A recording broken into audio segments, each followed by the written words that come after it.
Good day to all of you. Today, let's discuss about constraints in machine learning.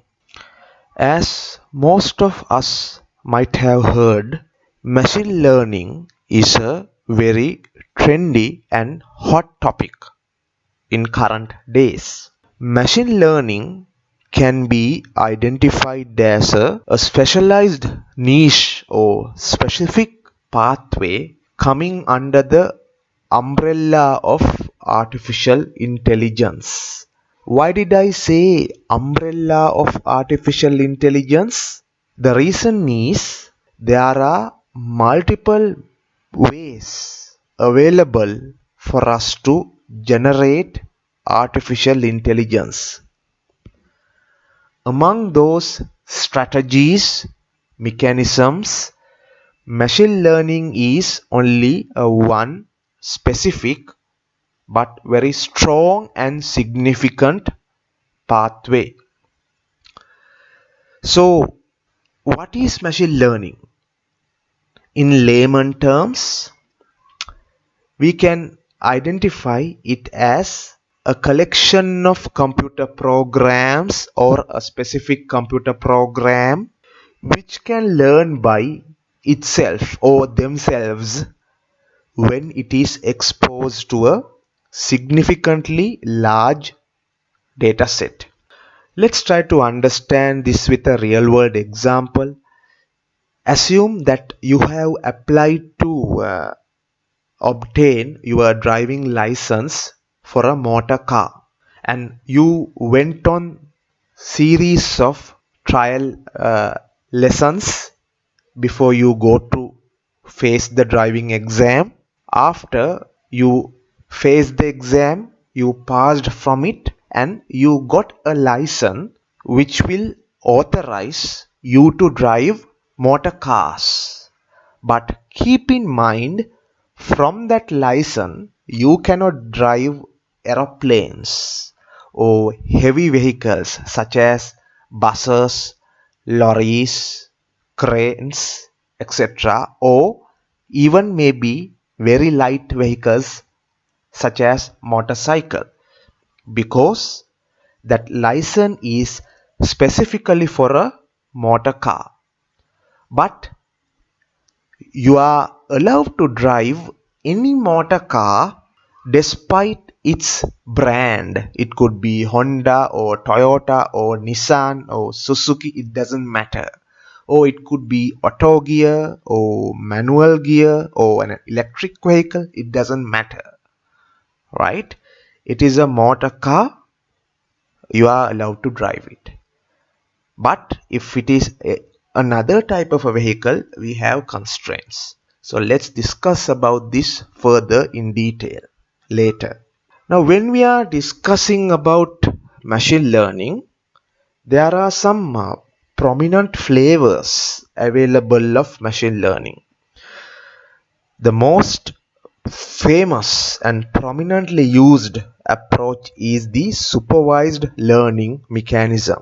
So, supervised learning, in the sense, the machine learning model is learning from an annotated data set. Let's try to understand this from an example. Now say after getting required approvals, you are accessing multiple hospitals and you are requesting for anonymized samples of blood reports which are done to verify whether a person is having diabetics or not.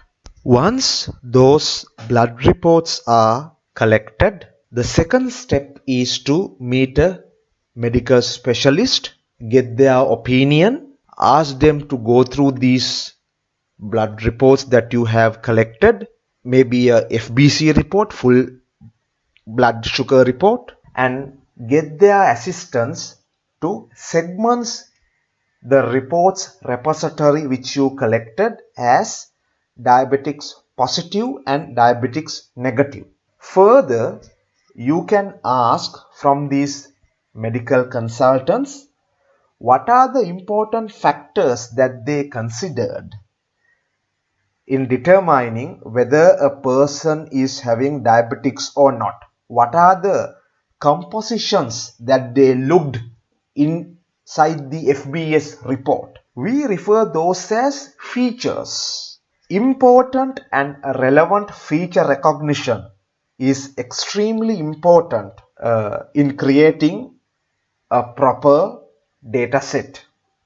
So, we identify a set of significant features and we determine each and every individual patient's values associated with those features recognized. Then, depending on all those integrated concerns, consultant will finally categorize, segment or label the blood report of concern as positive or negative. This categorization is technically referred as annotation. Once the entire data set is annotated, we refer it as an annotated data set, which is practically useful for supervised learning purposes.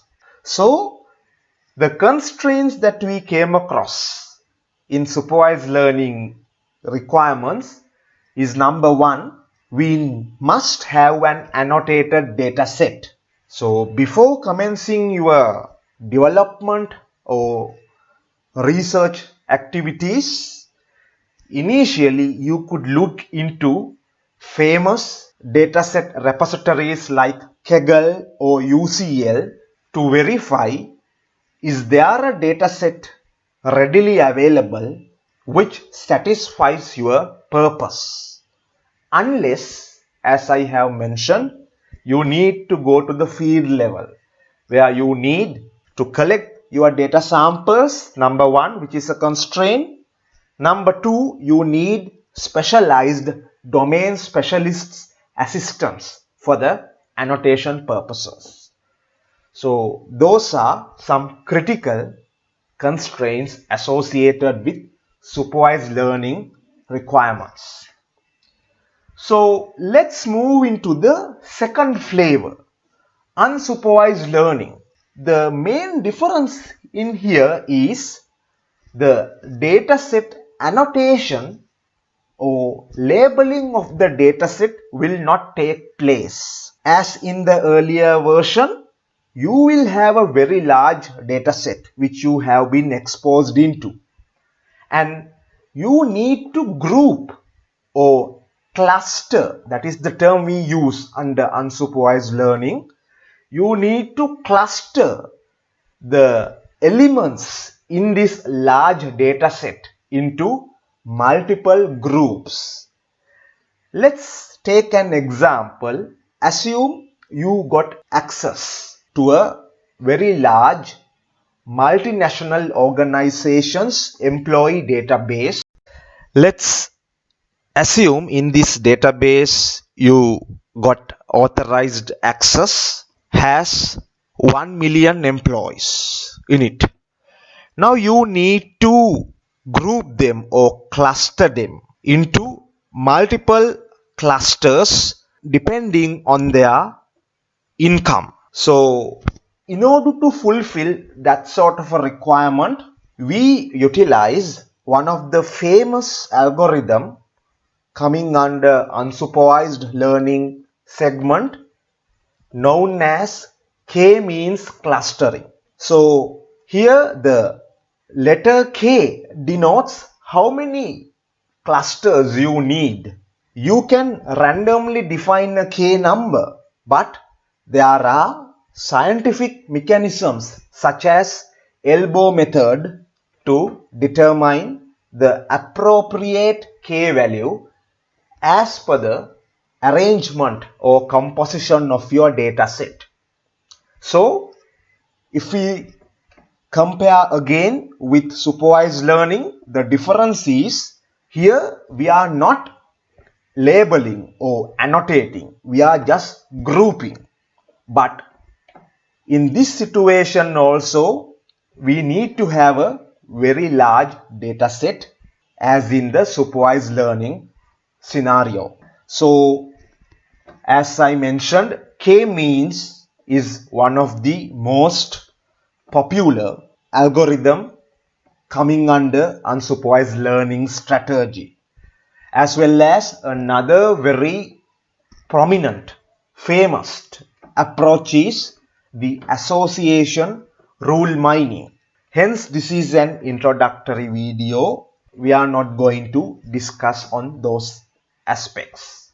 Moving forward, the third important flavor is reinforcement learning. We refer this as learning from the mistakes.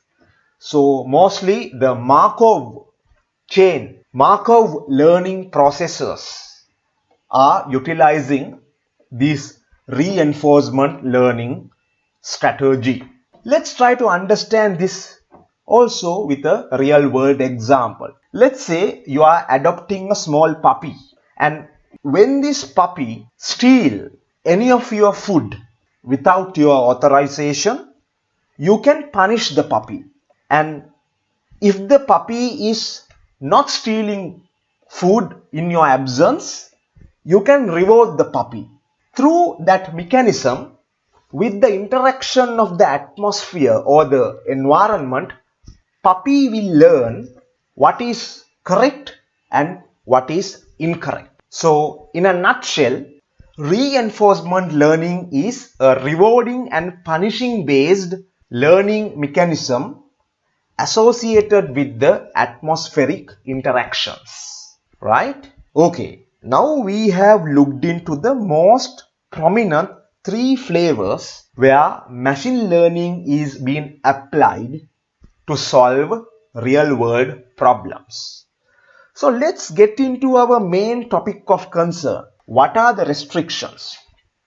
As now you have a proper idea, first problem is we need a very large annotated data set. But unfortunately, it is not feasible to find large annotated data sets for all our purposes.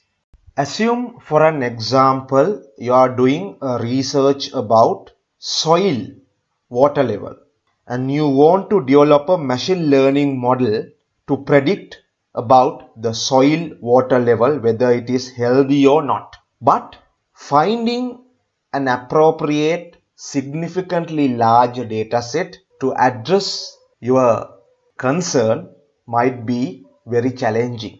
As the first step, as mentioned earlier, you could look into the available data repositories such as Kaggle, UCL, etc. If the data sets are available, yet you have to consider whether it is totally applicable for your requirement. Say for an example, you are going to use a data set of Iceland and you are going to use it to predict possibility of having skin diseases about patients in a tropical country, let's say in Saudi Arabia. So the data sets originated from Iceland, which is having a completely different atmospheric arrangement compared to the Saudi Arabia. So it is a question mark how much practical is this data set for the predictions to be done in Saudi Arabia. One example. Second problem is once we create a data set, it is domain dependent. Say for an example, you create a data set to predict diabetics. You cannot use it to predict dengue or another disease. It will work only for diabetics. If you recall my previous example, the license you got for the car is valid to drive only cars. It is not going to work for bicycles or heavy vehicles or aeroplanes. So domain dependency is another problem, where if you are in the disease domain, you have to specifically identify separately created data sets for the various types or various purposes to be fulfilled in your disease domain. Another big problem is the black boxed behavior. Now, this is mainly visible.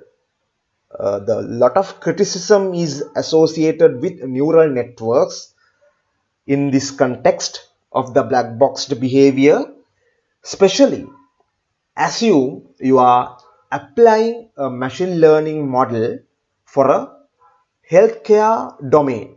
So the system is specifying whether a patient is having cancer or not. So what is the credibility of this decision? Because we gave some input and something will happen inside our model and we will get an output. Can we trace back and see how we get this output? The mechanism associated with generating this output, is it transparent? That is the problem. Because a wrong decision in a healthcare domain, for an example, could be a cost of a person's life. Therefore, traceability and transparency associated with internal mechanics of a machine learning model is a question mark. Another problem is excessive computational resource requirements. Excessive power is required. For an instance, under deep learning, if you want to create a language translation model using RNN, recurrent neural networks, sometimes training duration could be weeks, where you need extensive computational power and it is sometimes excessively time consuming. Another important aspect which is not listed here is, I can identify and point out, need for domain specialists. You need to have domain specialists specifically when creating annotated data sets. Sometimes approaching these domain specialists could be a challenge or could be costly. Eventually, the final point is fine-tuning is not very easy because the internal mechanics of most of these machine learning models are statistics. So sometimes when it is being applied to real world, real life situations, there could be unpredicted variabilities. Say for an example, a machine learning model functioning inside a robot could be assisting a consultant to do a surgery. If the surgery is going according to the procedure where the robot has been trained, it's okay. But what if there's an excessive blood flow, a blood pressure drop, excessive hypertension level, where the robot or the model has not been trained into, there could be a lot of issues. Further, in addressing scalability requirements, when you add new data, sometimes the accuracy and the performance of your model might be at a cost. So all these things requires extensive knowledge for the fine-tuning purposes. So moving to the final section, how can we solve this? Are there mechanisms or strategies to address these problems? To a certain extent, yes. So I am planning to discuss some of those in my upcoming video. So if you like these sort of contents elaborated with real world examples in slow motion, please don't forget to subscribe for A-Star University for Virtual Learning. Thank you very much.